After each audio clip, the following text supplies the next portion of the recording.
So, what's your type? That question sounds simple, but attraction isn't just a preference, it's often a pattern, and your nervous system has a type too. So, let me show you what I mean. So, attraction is never totally random. When people are saying tall, dark, and handsome, it sounds cliche, but there is something in that is a little bit more wired. So, tall signals strength, visibility, and the evolutionary sense. Height has long been a cue for strength and protection.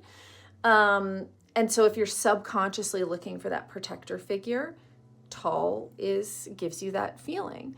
Dark, as in features or clothing or presence, can read as mystery, like, oh, what's under the surface? And mystery is often associated, right, with excitement and chemistry. Handsome is symmetry, really.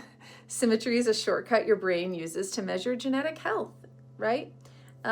So maybe like a dad bod.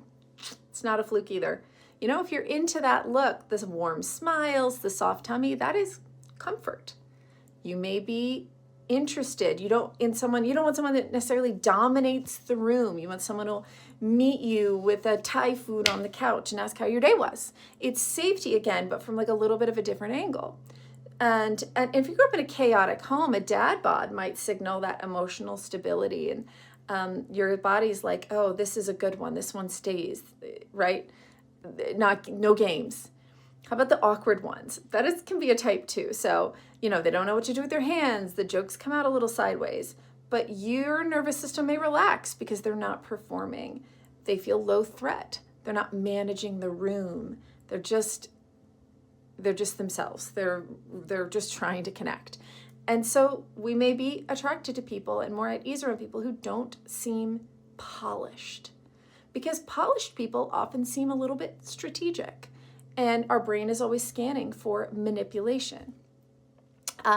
Blonde hair, blue eyes preference. Sometimes attraction is just also familiarity, or even sometimes a little bit of cultural programming. Media has pumped out a definition of beauty for a long time that this is at the top, right, of 4. So it may, there's sometimes attraction is also recognition of the people that you're taught to want or that are put up on a pedestal for you culturally. It doesn't mean your preferences are bad. It just means it's interesting to think about where they come from. Soft faces, sweet-eyed ones. There's a gentleness bias, maybe round cheeks, big eyes, kind expressions. It's the same neural wiring that makes, babies, puppies, and cartoon characters attractive and lovable. Your brain reads those features as safe and sweet and trustworthy, right? So that may look like a safe place to land.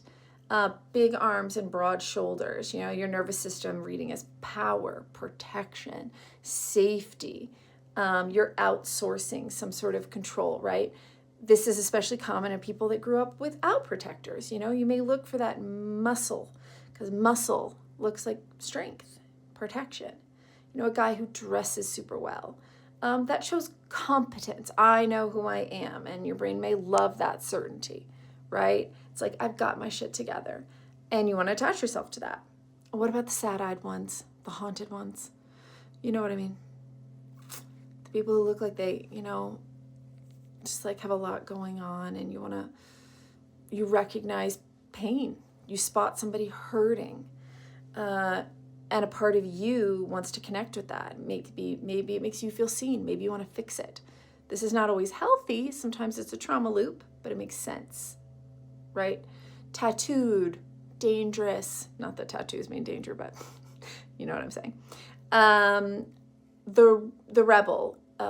You may imagine things about them when you see that, right? And maybe you want to be around somebody who's a little bit edgy and or there's a story to them, there's a mystery, a defiance, and so that can be very, very attractive. So what is attraction really? It's not just who you think is hot, it's who makes you feel seen or safe or big or small. It makes you feel worthy, that if they want you.